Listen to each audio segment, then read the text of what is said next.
Hi, everyone, and welcome to the Riv Readers podcast, hosted by Regina Library. We're digging into what the students, staff, and faculty of Rivier University are reading, what their favorite books are, and what they love about reading.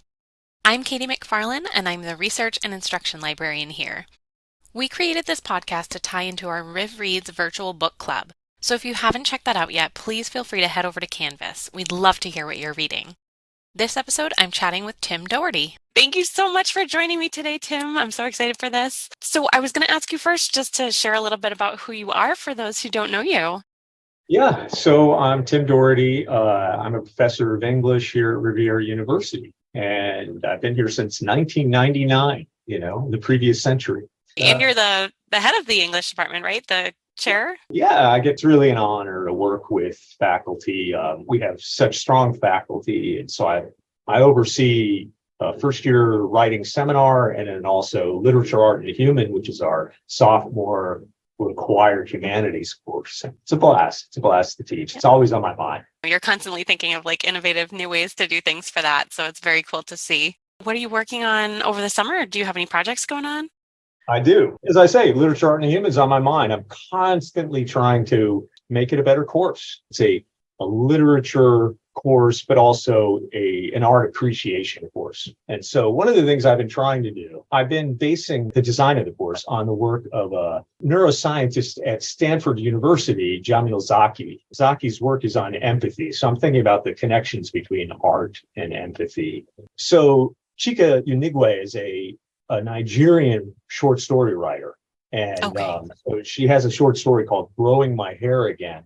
And it's about an abusive marriage in a culture that has arranged marriages and how she survives that abuse. And it's about the death of her husband. He's murdered. And it's kind of a fortunate death for her. And It's about her liberation. And the person pictured beneath her is our own Arifa Rahman. She is a faculty member here in our department. She currently teaches at the University of Liberal Arts, Bangladesh. And so she teaches remotely for us. But she's a translator of Bangladeshi fiction. And so I've also been integrating Bangladeshi short stories into this course as well, often on a theme about marriage. It's just a segment of the course where we look at what students are thinking about marriage and what marriage looks like globally. And in particular, how fiction writers frame women's experiences of marriage and help us empathically to kind of see marriage through their eyes. So it's kind of a cross-cultural encounter. This is Zaki, and I love his model because what I'll do is I'll try to use this model with students, kind of unpack how they're reacting to what they read or the artwork that they view. Do you have any experiences that you share with it? Is there a way that the artwork is helping you see something from a different perspective? And is it also calling us to account? Is it somehow calling for action, empathic concern? And I simplify it into what I'm calling 7 stages of empathic engagement, invite students to see this as a possible sequence for their learning, to be open, to really pay attention and observe and notice things, to frame questions that come out of your sense of wonder. And then it's very much a research course. I see research and reading as acts of empathy. And so how do you explore what it is that you're encountering? What do you discover? What do you now understand? And then is there a call to action? Is there something that either you want to create in response to it or their actions in terms of social justice issues? This is kind of the course. So I went out on my own. I bought crayons, and I just give you paper, and we do ways of integrating art activities into the work that we do in this course. That's awesome. And I know that we at the library see so many students looking for a creative outlet who are so good at drawing. It's amazing. We did Inktober last October, and some of the submissions are just incredible. So I think students really appreciate having that opportunity to be creative and kind of do something out of the box. That's what I'm working on. Well, yeah, so we can turn things over to books and reading. What are you currently reading? I just stumbled upon The Moonstone by Wilkie Collins, who is a buddy of Dickens. And who knew? And I'm having a blast with this novel. So in 1871, it's late 19th century British fiction, and I'm not really that strong in that area. As a graduate student, I didn't really take courses in it. So Sure. just sort of venturing into this now. And so what's so awesome about this particular novel is, so it's about a diamond and the theft of a diamond. And what Collins does that's so inventive is that the entire book is a series of pieces of writing by different witnesses who were involved somehow in the theft. So in a way, one type of novel is called an epistolary novel, which is a novel of letters. Yep. So it fits that a little bit, but it's almost a series of testimonies. And it cracks me up. I'm only about a third of the way into it, but the very first witness is a servant, and he digresses, and it's hilarious. I had no idea that it would be. I heard of the reputation of this as one of the greatest whodunits, right? It's kind of a mystery novel, but I had no idea it would be so fun. So almost like an unreliable narrator kind of aspect. Yeah. Here's a quick aside. I have a sister out in San Diego whose personal library is in the thousands, right? She's got this massive print library. And then in addition, she's got like another 1,000 ebooks. She is a voracious reader. Anyway, she's been inspiring me to try to read things that are beyond what I'm teaching. The only other thing, I love Tomas Tranströmer, who died in 2015, I think, winner of the Nobel Prize. And he would, these two poems that I have here pretty much are representative. They show these highly imagistic, dreamlike epiphanies, right? Where they're so imagistic. I've been just meditating on them and then turning around with paper and charcoal or pencil and my trusty crayons, and just letting those images come out and see where they take me. Cool. Wow. Yeah, when I think, of a reading, I'm not so much like into poetry, and I'm just like novel, but it's cool to think of like reading in different ways and different formats, and then like taking that and turning it around into something else and kind of like extrapolating from it too. My two colleagues, Brad Stahl, Sally Hurst-Dickinson, we talk a lot about trying to turn the English major into more than an analytic reading effort. It should be creative. It should be responding in creative ways to what we read. Just trying to see meditatively where it takes me. Yeah, absolutely. Well, so the next question I had was, what genres do you gravitate toward when you're choosing books? So if I stay with my sister's, inspiration here, what do I read that isn't in preparation for my courses? Keep in mind, I think that's got to be the vast majority of my reading time. Right. I've always also felt like whatever I assign is surely that which I'd want to read. So, and reread. I just went back over the last, say, 2 years and just thinking about the novels that I've been reading. The vast majority of them have something in common, which is they share this quality of total immersion in a vividly rendered world. And that's my number one. I realize that when I'm reading for pleasure, I want to get lost in it. I want to be completely immersed in it. And David Mitchell, famous for Cloud Atlas, they turned into a Hollywood movie. But The Thousand Autumns of Jacob de Zoet is a novel about the opening up of Japan in the 19th century, basically to Western merchants. And so Jacob de Zoet is this Dutch, he's not quite a sailor. I think he's a purser on the ship. But it's a love story, but also a really well rendered experience of what that Japanese culture would have been like. And I was just so impressed with that. Northwater and Sisters Brothers show you that I do like a gritty action, well-paced novel. And so those are two that are a bit brutal, funny, at the same time that they're really dark. Like a dark humor, yeah. Yeah, those two. And then the one that I keep finding myself thinking about after reading is also very brutal, as you can tell by its title, His Bloody Project. But what I love about it, so here again, it's called a historical thriller. It renders this 19th century Scottish village and the murder of a family in this village. And it's really actually one of those novels. It's actually a kind of legal process novel where we already know who did it. And it's a reconstruction of the how and the why through a document. It's called a documentary novel. So it's arranged by artifacts. And so this writer, Burnet, is able to tell the story through artifacts. And I find that's just what blows my mind. Wow. So like true crime in the sense of like going through like the investigation aspect of it. Yeah, and it's fiction. There might be some historical basis for some of what he's doing, but it isn't. Okay. And it's also got something to do with his own family history. So I found that kind of interesting. Oh. I will focus on George Saunders' Swimming a Pond in the Rain. I've seen that one. Yeah. Oh my, this is incredible. So what Saunders does in this, and the reason why is that I didn't realize when I got into it how much I would draw on it for my own teaching of short fiction. But what he does is it's a Russian fiction anthology that Saunders then, after every piece that he includes, he'll put a short essay about how he teaches it, why he teaches it the way he does, and what results from it. And all with this purpose of trying to unpack why these short stories are genius. Why do they work so well? What are the stories that are included?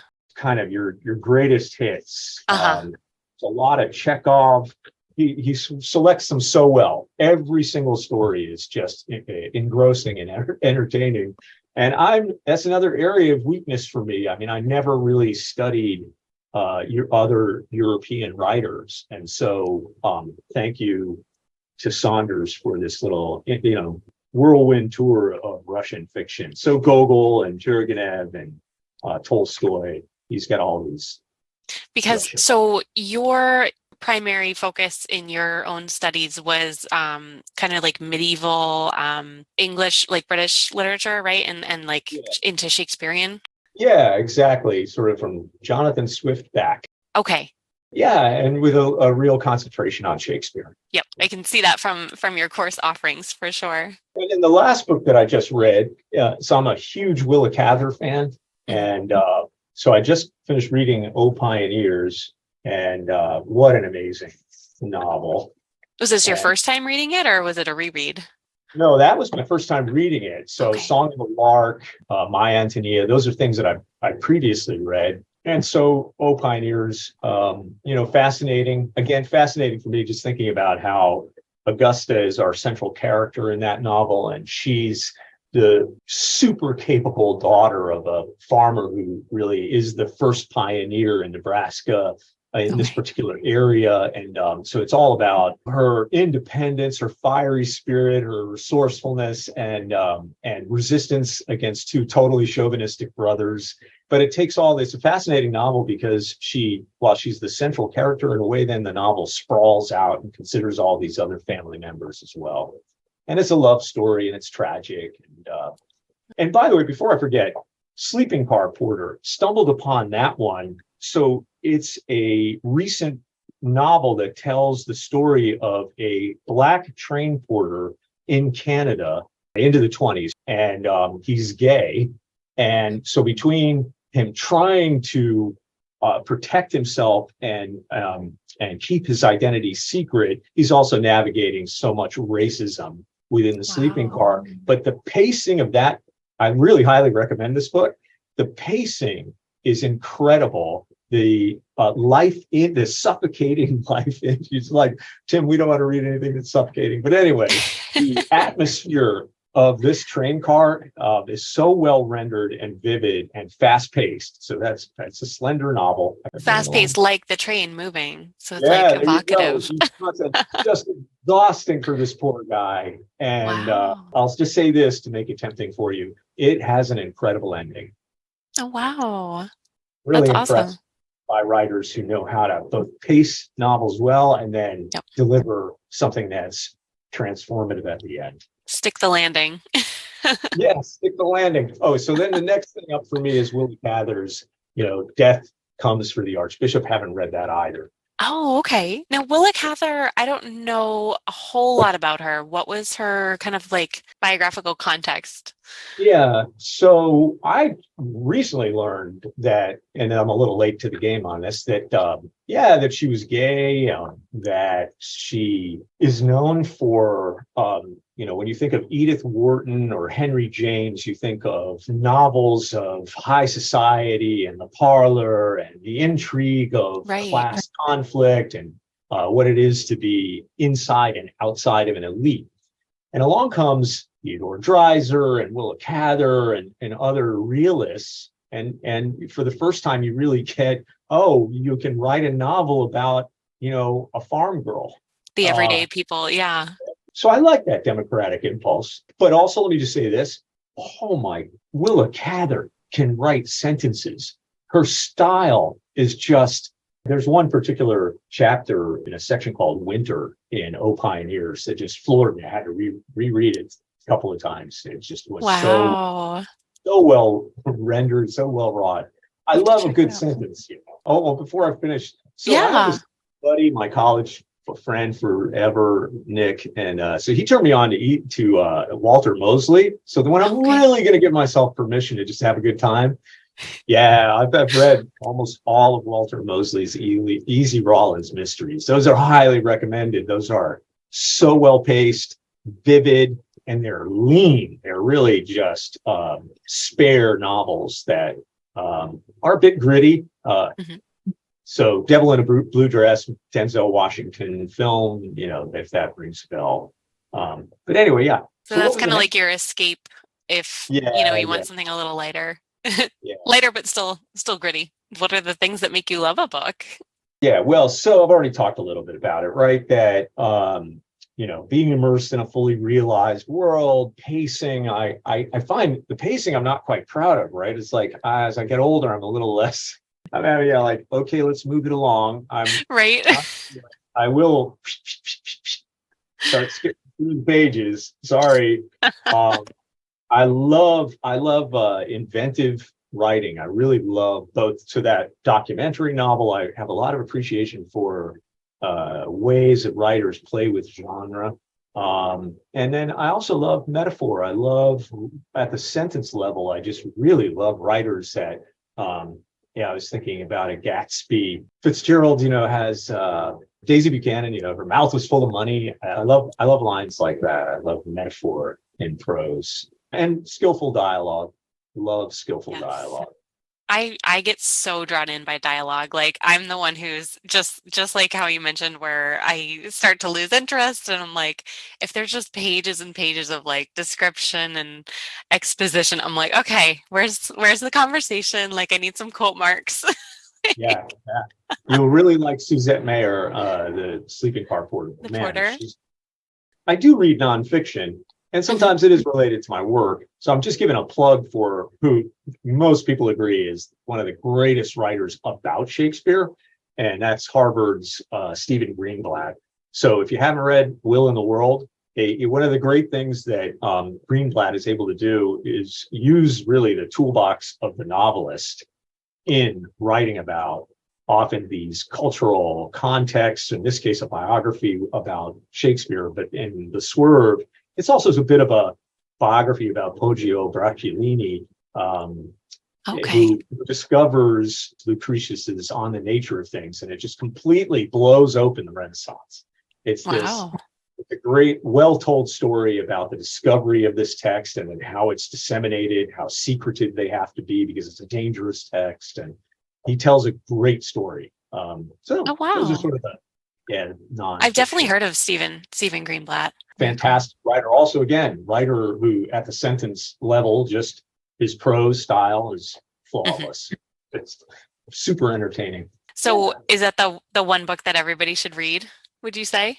I gave that one some thought this morning. That was probably your hardest question. I know. But I've already made up my mind that it would just have to be my trusty Norton Shakespeare is what I bring to the desert island. Couldn't exhaust that. But I think everyone these days, so it's almost like these days, this is what everybody should, right? Merchant of Venice. Okay. Now, why do you say that? Well, I just think that there's a resurgence of anti-Semitism. I don't think that. We'll look at the news. And I think that it's a brilliant play for, really showing Christian hypocrisy, and at the same time, rendering Shylock as a very complex character.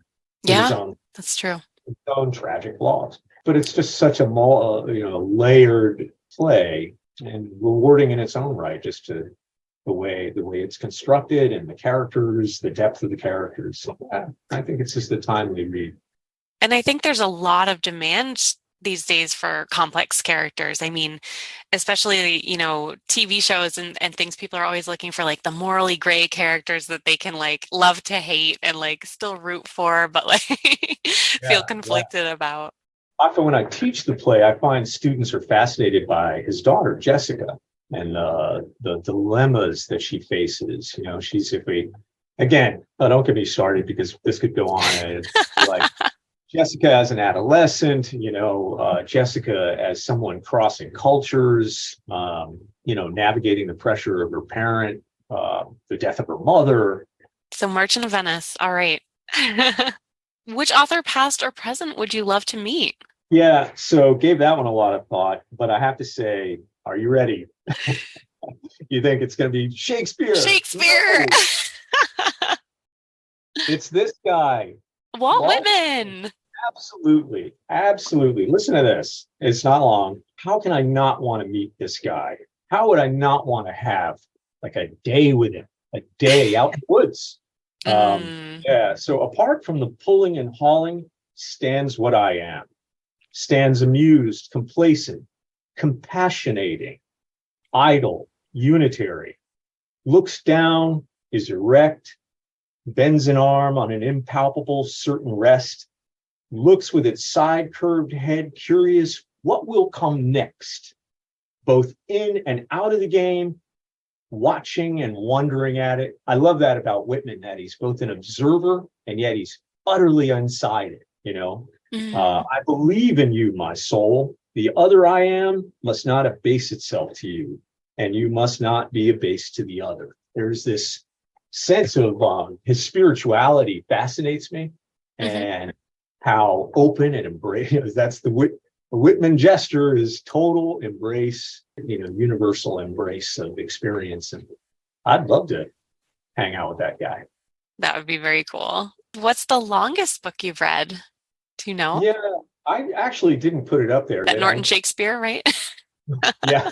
Well, technically those are all individual plays, so I'm like, okay. But no, my son and his friends read Crime and Punishment, and jealous of that. I was a little jealous, and I was a couple of times, witness to their dinner table conversations, and I was like, and actually then soon thereafter, Saunders' book, Russian Fiction, comes out. But I did tackle Crime and Punishment, 565 pages in my edition, and all for the great reasons that my son and his friends were articulating. It's an incredible novel. Yeah, that's the longest. I did read Joyce's Ulysses. That's a beast. And I have read Gulliver's Travels. That's a runner-up. Now, I didn't know much about Ulysses like in school or anything, but that's the one that like is just nonsensical, basically, right? You're thinking of Finnegan's Wake. And, okay. My son is a boy. Once he started onto Joyce, he rolled right through Ulysses and into Finnegan's Wake, which is probably the most challenging modernist text. And again, people would say, anticipating postmodernism. But you're thinking of Finnegan's Wake, which is inscrutable. I was like, I can't even make sense of it. But Ulysses is actually an interesting experimental novel that every single chapter is written in a different genre. Okay. Yeah. And is it Ulysses or Finnegan's Wake that like ends in the middle of a sentence and then starts with the rest of that sentence? I'm not a real Joycean scholar, so you're pressing me on that. I'm not. And really sure. I only know this because I just did my review of the literature section. And I was Oh, going through and being like, which edition do we need? yeah. Those are the long ones. Those are the commitment novels where you're really committed months. Yeah. You know, I've tried to start War and Peace several times and it doesn't happen. yeah. I think your last question was about where do I like to read? And Yeah. here's the thing. I've discovered that in my partnership with my partner, my wife, Fern, that if you're sharing a bed with somebody who tends to fall asleep when they're reading, and then if you're, a charitable person, you think you should turn off the light so that Right. your reading doesn't keep them. That's the worst thing for reading. It really Yep. is. I have to go to another room. I have to discipline myself to get up, go to another room and read because I tend to go, all right. And so I never make enough progress in my reading. It's so tempting to just like, yeah, I'll read in bed, just read one chapter, and then, yep, you are working on that same book forever. Yeah, Exactly. And then it's terrible for your self-esteem. right. I'm never going to finish this, Yeah. especially when it's Crime and Punishment. Now, I just wanted to follow up with a question. You mentioned your son reading all these books. Did he major in English? So he went to Hampshire College, where what you major in is really what you're creating. And so, Oh, he took a lot of courses, and then it's in the 5 college area, right? So he took I think something like 4 courses in philosophy at Amherst College, and so I would say that he was a philosophy major. philosophy. Okay. Well, thank you so much again for joining me, Tim. I really appreciate this. And Yeah, I really do appreciate it. I had about a week. I think what it was maybe a week and a half to just mull it all over. And it was very helpful. I'm very grateful. listeners, if you'd like to follow us on social media, we are at Regina Library on Instagram, Facebook, and YouTube. Or you can always reach us through our website. It's been great having you here, and we'll see you again next time.